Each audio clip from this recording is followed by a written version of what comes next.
अपने जीवन को नष्ट करता रहता है।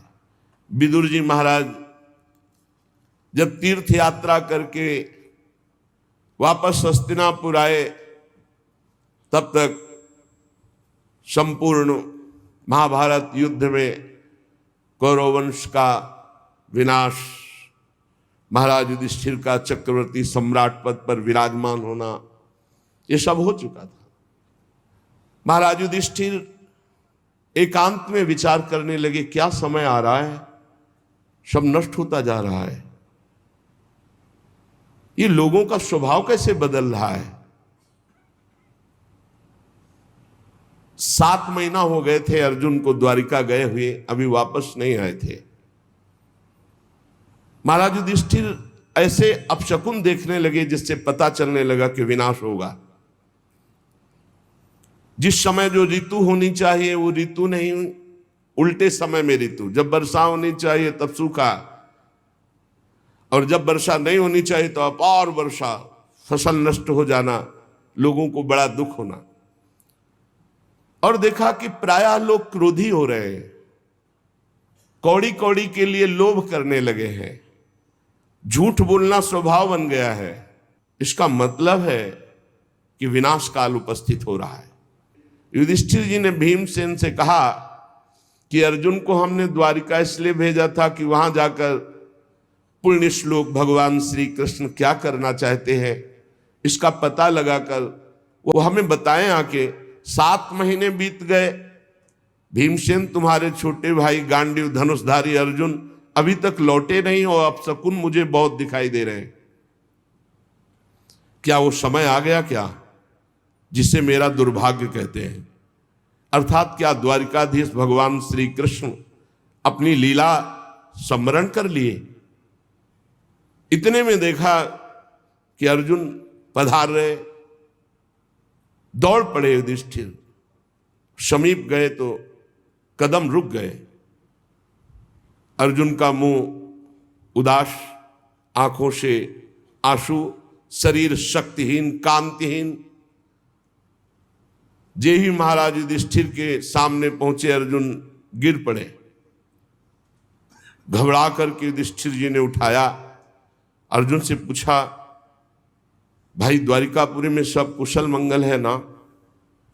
तो विषाद ग्रस्त आंसुओं की झड़ी अर्जुन की, शरीर कांप रहा है, मुख सूख रहा है, पीला पड़ गया है चेहरा,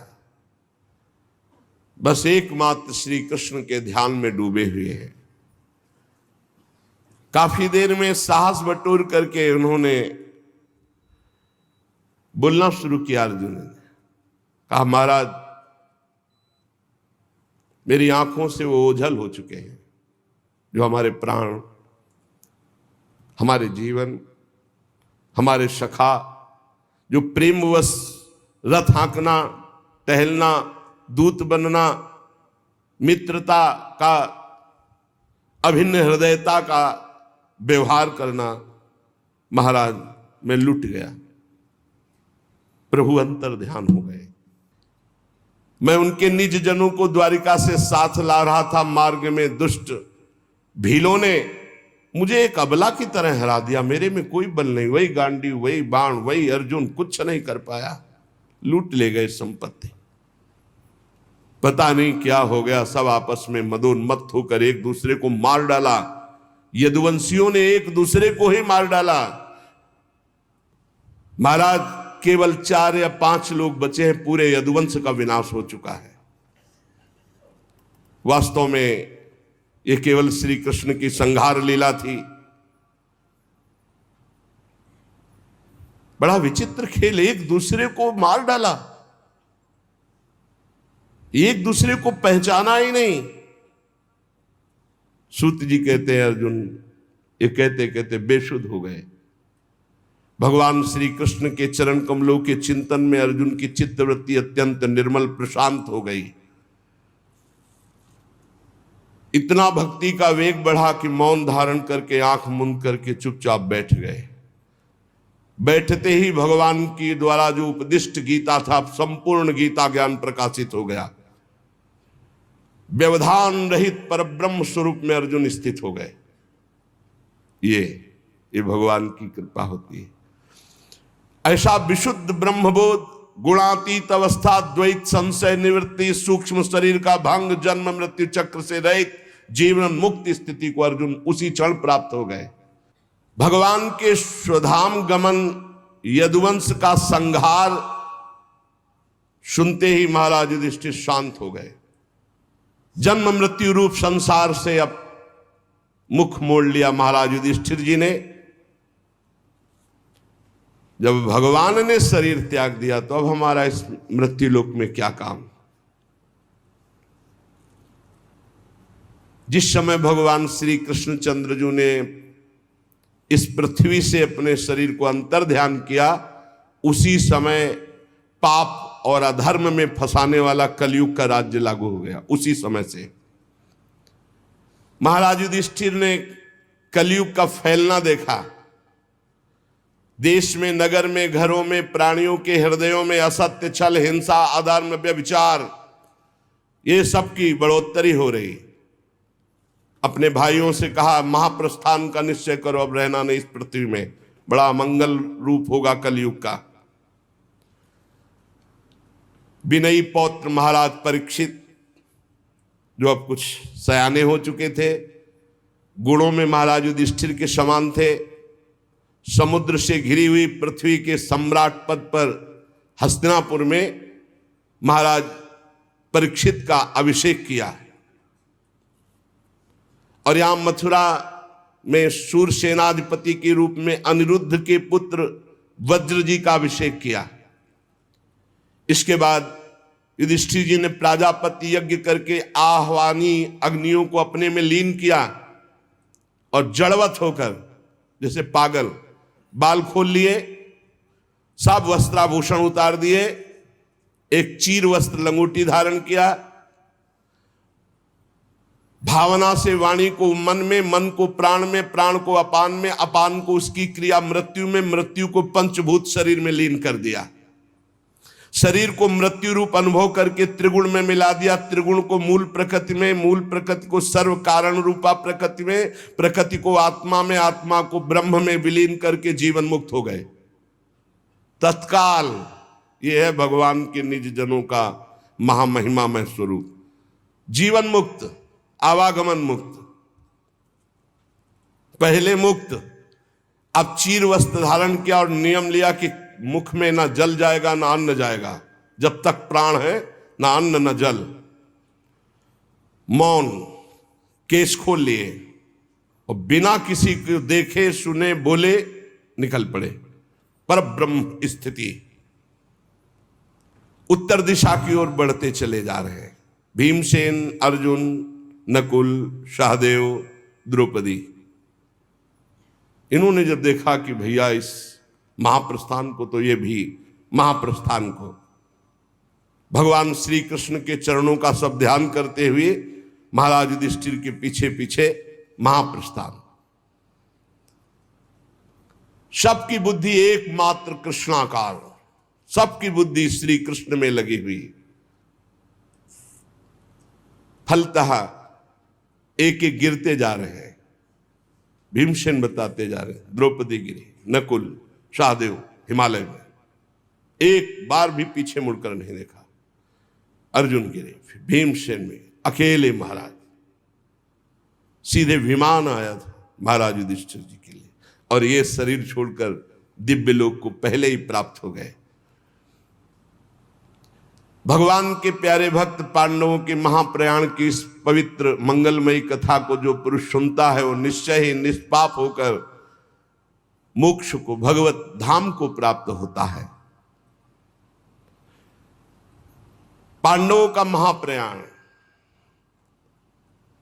जब महाराज परीक्षित ने देखा कि निरपेक्ष होकर हमारे पूज्य जन प्राण त्यागने के लिए हिमालय को चले गए, ब्रह्म ऋषियों के चरणों की आराधना करके पूरी पृथ्वी का शासन महाराज परीक्षित करने लगे। महाराज परीक्षित उत्तर की पुत्री इरावती से विवाह किया, उनके जन्मेजय आदि 4 पुत्र हुए। कृपाचार्य को आचार्य बनाकर गंगा तट पर 3 अश्वमेध किए। महाराज परीक्षित ने, और ब्रह्म ऋषियों को खूब पुष्कल दक्षिणा दी। शौनक जी ने पूछा कि हमने सुना है दिग्विजय करते समय कलयुग मिला था महाराज परीक्षित को, इसको मार क्यों नहीं डाला, छोड़ क्यों दिया? जिस समय राजा परीक्षित कुरजांगल देश में सम्राट के रूप में निवास कर रहे थे, उसी समय उनको सूचना मिली कि मेरी सेना द्वारा सुरक्षित साम्राज्य में कलयुग का प्रवेश हो गया है। बड़े दुखी हुए कि ये तो बड़ा अधर्मी है, ये जहां जहां प्रवेश करेगा धर्म फैलता चला जाएगा। परीक्षित जी ने धनुष हाथ में लिया, श्याम वर्ण के घोड़ों से जुते हुए सिंह की ध्वजा वाले सुसज्जित रथ पर सवार होकर दिग्विजय करने के लिए बाहर निकले। उसके साथ बड़ी सेना भी थी। वो केतुमाल उत्तर कुरु किम पुरुषादि से होते हुए जहां जहां गए भगवान श्री कृष्ण की महिमा, पांडवों की महिमा सुनने को मिली, पर उन्हें कलयुग नहीं दिखाई दिया। अभी परीक्षित जी को जो उनके प्राण प्रिय भगवान श्री कृष्ण का चरित्र सुना देते या पांडवों की महिमा सुना देते तो उस राज्य को सुरक्षित कर देते, कोई कर भेंट नहीं लेते। और जो भगवान का विरोधी राजा होता उसको भुजदंडों के द्वारा मर्दन करके कर लेकर के ब्रह्म ऋषियों की सेवा करते। महाराज आगे देखा कि एक बैल और एक गाय कुछ बात कर रहे हैं। वो साक्षात बैल के रूप में धर्म थे और गाय के रूप में पृथ्वी थी। महाराज परीक्षित ने दूर से देखा, धर्म ने जो बैल के रूप में थे पृथ्वी से कहा, कल्याणी तुम कुशल से तो हो ना, तुम्हारा मुख श्रीहीन हो रहा है, हमें लगता है कोई भारी दुख है तुम्हें, तुम किस लिए चिंता कर रहे हो? कहीं मेरे 3 पैर टूट गए हैं उसके लिए तो तुम चिंता नहीं कर रहे हो? संभव है तुम इसलिए चिंता कर रहे हो कि दुष्ट कलयुग अब तुम्हारे ऊपर अधर्म आचरण करेगा। हो सकता है तुम इसलिए चिंता कर रही हो कि अब आज क्या जो समाज आगे आएगा कलयुगी, वो खान पान वस्त्र स्नान स्त्री सहवास में शास्त्रीय नियमों का पालन नहीं करेगा, मनमानी आचरण करेगा, मनमानी व्यभिचार करेगा, मनमानी खाए पिएगा, वो आसुरी भाव को प्राप्त हो जाएगा, राक्षसी स्वभाव को। कहीं तुम भगवान श्री कृष्ण के अंतर्ध्यान हो जाने के कारण तो नहीं दुखी हो? तुम क्यों दुखी हो? पृथ्वी ने कहा, बैल के रूप में जो तुम धर्म देवता हो, ये तुम्हारा स्वभाव ही है ऐसा, दूसरे के दुख से दुखी हो जाना।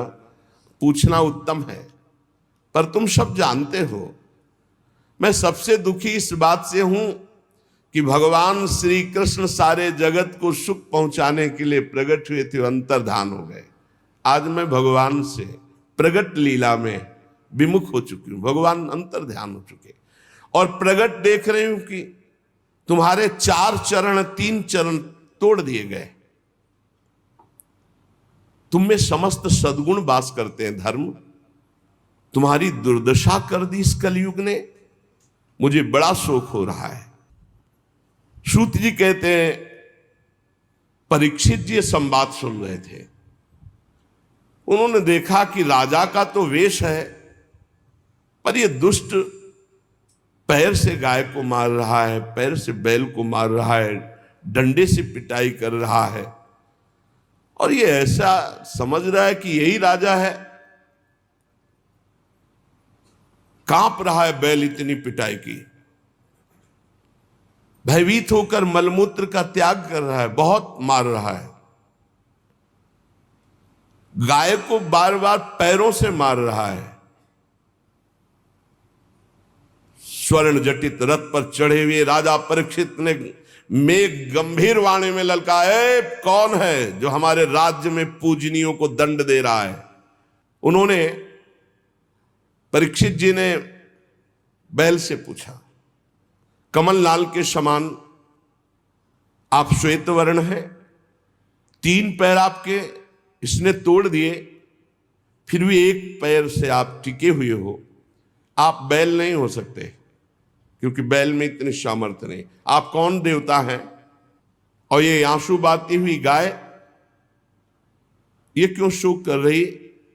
और ये कौन है जो निर्भय होकर तुम पर प्रहार कर रहा है? मैं दुष्टों का दंड देने वाला हूं। देवी, मेरे राज्य में कोई दीन को, धर्म को तनिक भी कष्ट पहुंचाए तो मेरी कीर्ति, आयु, ऐश्वर्य, परलोक सब नष्ट हो जाए। मेरा परम धर्म है, उसे मैं जानता हूं। सुरभिनंदन, आप 4 पैर वाले हैं, 3 पैर आपके तोड़ दिए। आप कौन हैं? आपका कल्याण हो, आप बताइए। धर्म ने कहा, राजन देखो, धर्म कभी किसी का दोष वर्णन नहीं करता, साक्षात धर्म बोल रहे। धर्म ने कहा, राजन आप महाराज पांडु के वंशज हैं, आपका इस प्रकार आश्वासन देना आपके योग्य है, इसलिए मैं बताने में असमर्थ हूं कि कौन मुझे दुख दे रहा है। आप अपनी बुद्धि से निर्णय कर लीजिए कि मुझे कौन दुख दे रहा है। ये बात सुनकर के बहुत प्रसन्न हुए परीक्षित और समझ गए। परीक्षित ने कहा, मैं जान गया तुम बैल नहीं हो, तुम साक्षात धर्म हो, क्योंकि धर्म कभी किसी को दोषी नहीं ठहराता। ये राजा का स्वांग बना करके धर्मद्रोही पापी कलयुग है, मैं इसे अभी मारता हूं। कलयुग ने देखा कि प्रत्यंचा चढ़ा ली और बाण संधान कर लिया, तो तुरंत उसने मुकुट उतारा और दौड़ करके चरणों में गिरे। महाराज, मैं आपका शरणागत हूं, मेरी रक्षा करो। महाराज परीक्षित के चरणों में मुकुट रख दिया कलयुग ने। तो हंसते हुए कहा, जब तो हाथ जोड़ करके महाराज युधिष्ठिर के वंश में उत्पन्न हुए किसी वीर की शरण में आ गया तो तुझे मारूंगा तो नहीं, पर तू अधर्म का आचरण कराने वाला मेरे राज्य में नहीं रह सकता। देखा कि मैं कहां जाऊंगा, जहां जाऊंगा तहां इनका राज्य है, मुझे मारेंगे, तो इनको फंसाऊं पहले। मैं आपका शरणागत हूं, मारोगे हुए नहीं और पूरे राज्य में रहने दोगे नहीं, तो कुछ तो जगह बता दो, मैं जहां देखता हूं आप धनुष बाण संधान किए हुए दिखाई दे रहे हो। बड़े प्रसन्न हुए परीक्षित जी, और वो यही चाहता था किसी तरह इनका क्रोध शांत और मैं इनको फंसा पाऊं। परीक्षित ने 5 स्थान दिए: जुआ खेलना, शराब पीना, परस्त्री गमन करना, हिंसा मांस खाना और रजोगुण चोरी करना, छल कपट, किसी भी तरह से धन का अपहरण करना। कलयुग 5 स्थान का वास स्वीकार करके बड़ी सावधानी से देखने लगा कि किसमें झूठ है, किसमें अहंकार है, किसमें काम है, किसमें वैर है, किसमें रजोगुण है। कौन शराब पीता है, कौन परस्त्री गमन की भावना रखता है, कौन मांस खाता है, कौन जो मिले बस। और चोरी तो बढ़ना शुरू हो गया, बुद्धि भ्रष्ट कर दी। राजा परीक्षित ने अपने पुण्य बल से धर्म के 3 चरण जोड़ दिए: तपस्या, पवित्रता और दया, और चौथा तो सत्य था ही। आश्वासन दिया, जब तक हमारा राज्य है तब तक आप सुरक्षित रहेंगे। अभिमन्यु नंदन राजा परीक्षित बड़े प्रभावशाली। श्रुति जी कहते हैं, अद्भुत कर्मा भगवान श्री कृष्ण की कृपा से राजा परीक्षित अपनी माता की कोख में अश्वस्थामा के ब्रह्मास्त्र से भगवान की कृपा से नहीं जले, भगवान का दर्शन पाया। लेकिन एक घटना घट गई कि एक छोटे ब्रह्म ऋषि बालक के शाप ने उनको भस्म कर दिया। एक दिन की बात है कि राजा परीक्षित धनुष लेकर वन में शिकार खेलने के लिए निकले। महाराज शिकार खेलने में बहुत आज पीड़ा को प्राप्त हुई, भूख प्यास थकान, पता नहीं क्यों अभी तक नहीं हुआ था, क्योंकि कलयुग ने विचार किया कि इन्हीं के ऊपर सवार हो। हमने संतों से सुना कि जब जरासंध का वध हुआ तो उसका जो मुकुट था वो भीमसेन ले आए थे। तो आज पता नहीं क्या महाराज परीक्षित के, संतों से सुना है हमने, महाराज परीक्षित ने वही मुकुट धारण किया जो ही धारण किया सो कलयुग उसमें विराजमान हो गया। एक ऋषि के आश्रम में निकल चले गए, रोक दिया सबको, ऋषि के आश्रम में गए, देखा वहां शांत भाव, शरीर देह भाव से ऊपर उठे हुए समाधि में स्थित महापुरुष। परीक्षित जी वहां गए और कहा, मैं प्यासा हूं, सुनो मेरा गला सूख रहा है, पानी पिलाओ। कभी ऐसा नहीं। अब वहां कोई हो बाहर तो वो तो समाधिस्थ है, ना उनको आसन मिला बैठने को, ना पीने को पानी, ना कोई शब्द, ना कोई मीठी बात। आज इनको अपमान का बोध हो रहा है, मेरा अपमान। चक्रवर्ती सम्राट महाराज परीक्षित आए, ना कोई मीठे शब्द, ना कोई आसन, ना कोई जल। अब दृष्टि बदली हुई है। तो देखते हैं अभी बाहर निकले तो एक मरा हुआ सर पड़ा था, ऐसे धनुष की प्रत्यंचा से नोक से उठाया जाके ऐसे। अब वो थे ही नहीं, वो तो अंतर में भाव समाधि में डूबे हुए चल पड़े। पहला जिंदगी का, इसमें लिखा हुआ है, पहला जिंदगी का घटना अवसर था जो ये अपराध बना महाराज परीक्षित से। आज तक कोई अपराध नहीं बना। राजधानी में चले आए, अब वो तो समाधिस्थ ही है, उनको तो पता ही नहीं। इतने में कुछ लड़के देखे, ब्रह्म ऋषियों के बालकों ने देखा कि राजा आश्रम में गया, वापस लौट गया। तो वहां गए तो देखा को तो समाधिस्थ है, उनके गले में मरा हुआ सर्प। समीक ऋषि नाम उनका जो समाधिस्थ है। अब वो दूसरे ऋषि कुमार गए और श्रृंगी ऋषि से कहा कि बड़ी बड़ी बातें खेल में मारता था, मैं आज तेरे पिता के गले में मरा हुआ सांप डाल दिया। चक्रवर्ती सम्राट परीक्षित ने दुर्व्यवहार किया, अपमान किया, भला कुछ कर ले तू। श्रृंगी ऋषि ने कहा, सत्य सत्य। स्नान कर रहे थे, अभी बालक थे, सत्य। उनका पक्का त्रिकाल सत्य। ऐसा ही किया है महाराज परीक्षित ने। ये चक्रवर्ती सम्राट कहलाने वाला ये उच्छिष्ट भोजी कौआ इतना संड मुसंड हो गया कि हम ब्रह्म ऋषियों की मर्यादा को भंग कर रहा है। आज इस मर्यादा तोड़ने वाले उद्दंड राजा को मैं दंड दूंगा। ऐ ऋषि बाल को मेरा तपोबल देखो। छोटे बालक है श्रृंगी ऋषि। तुरंत आचमन किया, लाल लाल आंखें क्रोध से, और ऋषि कुमार ने कौशिकी नदी का जल लिया और वाणी रूपी वज्र का प्रयोग किया। एक कुलांगार परीक्षित वहां है नहीं।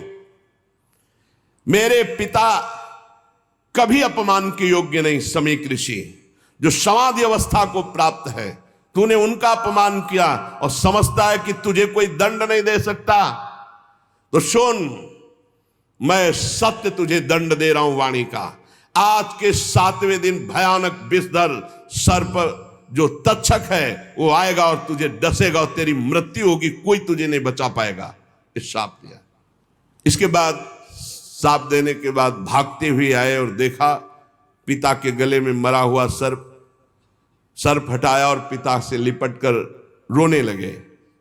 जब बहुत हिलाया डुलाया, रो रहे हैं, धीरे धीरे धीरे धीरे उनकी वृत्ति वाह्य दशा को प्राप्त हुई। आंख खोली और पूछा, बेटा तुम क्यों रो रहे हो? ब्रह्म ऋषि के बालक हो, ऐसे कैसे रुदन कर रहे हो? तो उनका पिताजी वो राजा परीक्षित आए थे, वो तो बड़े कड़वे शब्दों में बोल रहे हैं, और उसने आपका अपमान करते हुए मरा हुआ सर्प आपके गले में डाला और मैंने उसको आज दंड दे दिया है कि 7 दिन में तक्षक सर्प 7वें दिन आएगा और तुझे डसेगा, तू मर जाएगा। अरे ये क्या किया तूने? इतने बड़े धर्म से युक्त धार्मिक राजा को ऐसा दंड दिया जाता है? नहीं नहीं, तू बालक है, मूर्ख है, तूने बड़ा पाप कर दिया। समीक ऋषि ने कहा, परीक्षित कहीं शाप के योग्य है? पर खेद है कि तेरे वचन मिथ्या नहीं किए जा सकते। अब उधर परीक्षित जी महाराज जे भी जाकर के मुकुट उतार कर ये क्या, मैं इतने बड़े महात्मा के आश्रम गया, ना प्रणाम ना नमस्कार, ऊपर से मरा हुआ सर्प, ये मेरी बुद्धि को क्या हो गया। और मैंने दोष दर्शन किया कि ये पाखंड कर रहे, नाटक कर रहे, समाधि, ये कैसे हो गया। हे भगवान, वो बहुत व्यथित है और मन में विचार रहे हैं, बड़ा पश्चाताप है। वो मन में विचार रहे कि भगवान मुझे कोई भयानक दंड मिले, मैंने बहुत बड़ा अपराध किया। पवित्र हृदय है ना। इस प्रकार चिंता कर ही रहे थे कि समीक ऋषि के द्वारा भेजे हुए 2 ऋषि वहां पहुंचे। महाराज आपको सूचना भेजी समीक ऋषि ने, बड़ी शीतलता हुई कि जरूर कोई न कोई दंड विधान हुआ होगा। बोलिए। ऋषि कुमार श्रृंगी ने आपको शाप दे दिया है कि 7वें दिन तक्षक सर्प आएगा और आपको डसेगा, आप भस्म हो जाएंगे, आपकी मृत्यु हो जाएगी। आहा, वो मना ही रहे थे, उनका हृदय बड़ा शीतल हुआ और उनका भगवान श्री कृष्ण ने अपनापन निभाया और मुझे दंड दिया। बहुत अच्छा लगा, क्योंकि मेरे द्वारा अपराध हुआ था, मैं मांग रहा था कि मुझे कोई प्रायश्चित करने के लिए अवसर मिले, दंड मिले। अब मुझे 7 दिन भगवान श्री कृष्ण के चरणों में मन लगाकर 7वें दिन शरीर छोड़ना है। महाराज जन्मेजय को राज्याभिषिक्त किया और आज के बाद न जबान में पानी जाएगा न अन्न जाएगा। संपूर्ण राज्य सुख का त्याग कर गंगा के तट पर बैठ गए। जो गंगा जी भगवान का चरण धोवन है, लोकपालों सहित समस्त लोकों को पावन करती हुई गंगा जी, उन्हीं के समीप जाकर मरणासन व्रत लिया। ना गंगा का किनारा छोड़ेंगे, ना एक बूंद जल पाएंगे, ना एक टुकड़ा अन्न पाएंगे। पूरा राज्य का मोह, परिवार का मोह, शरीर का मोह त्याग दिया। जो ही बड़े बड़े ब्रह्म ऋषियों में चर्चा फैली कि परीक्षित जी को ऐसा साप, और परीक्षित जी अनशन आमरण व्रत लेकर गंगा तट पर बैठ गए हैं, तो बड़े बड़े ऋषि मुनि वहां आने लगे। देखो ये भगवान की कृपा, पात्र पर कैसी कृपा होती है। परीक्षित जी सबकी पूजा करते हैं, सबके चरणों में सिर रखकर वंदना करते हैं। जब सब बैठ गए, महाराज परीक्षित परम धीरवान दृढ़ निश्चय करके गंगा जी के तट पर पूर्वाग्र को शाक करके उत्तर मुख होकर बैठ गए। महाराज आमरण अनशन का निश्चय करके बैठे।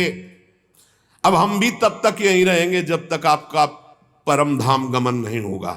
ऋषियों ने कहा जब तक आप भगवत धाम नहीं जाएंगे, हम सब ऋषि यहीं बैठे रहेंगे 7 दिन 7 रात। ऋषियों के वचन सुनकर राजा परीक्षित ने उन फिर मुनियों का अभिनंदन किया। सबसे हम ये प्रश्न करते हैं कि मरणासन पुरुष को परम कल्याण के लिए क्या करना चाहिए। जो शीघ्र शरीर छोड़ने वाला है, शरीर छूटने वाला है, उसको क्या करना चाहिए, कौन सा अनुष्ठान करना चाहिए। ये प्रश्न अभी पूरा हुआ ही था कि कोलाहल सुनाई दिया। तो कुछ स्त्रियां, कुछ बच्चे घेरे हुए थे, सबकी दृष्टि गई। तो कौन पधार रहा है?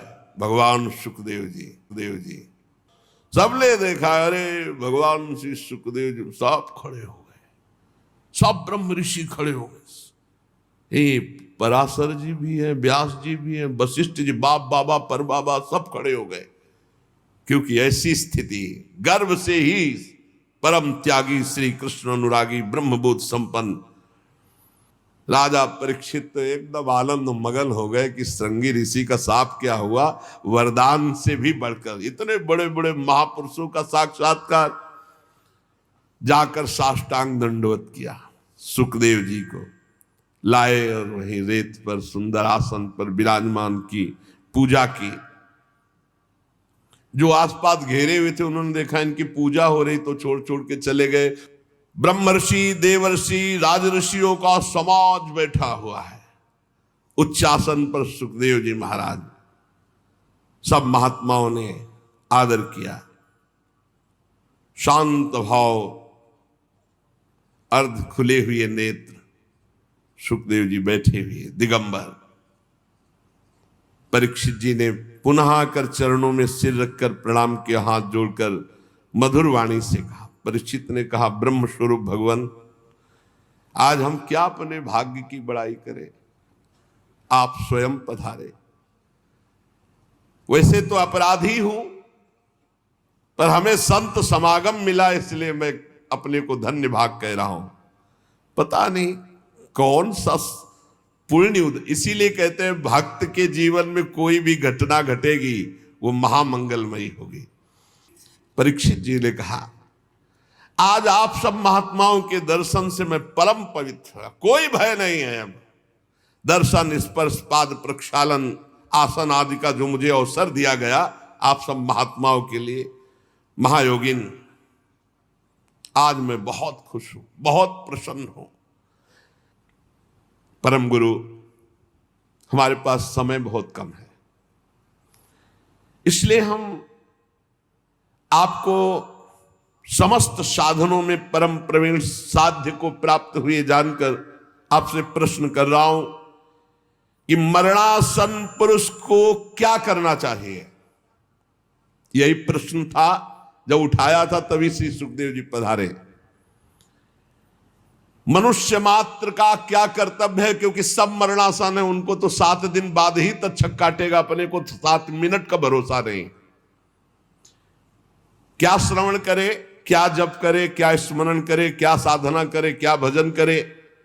भगवत स्वरूप मुनिवर, आपका दर्शन अत्यंत दुर्लभ है और वो मुझे सुलभ हो गया, तो अब मैं इस प्रश्न का उत्तर चाहता हूं कि मरणासन पुरुष को क्या करना चाहिए, क्या श्रवण करना चाहिए, क्या जप करना चाहिए, क्या स्मरण करना चाहिए, उसको क्या करना चाहिए।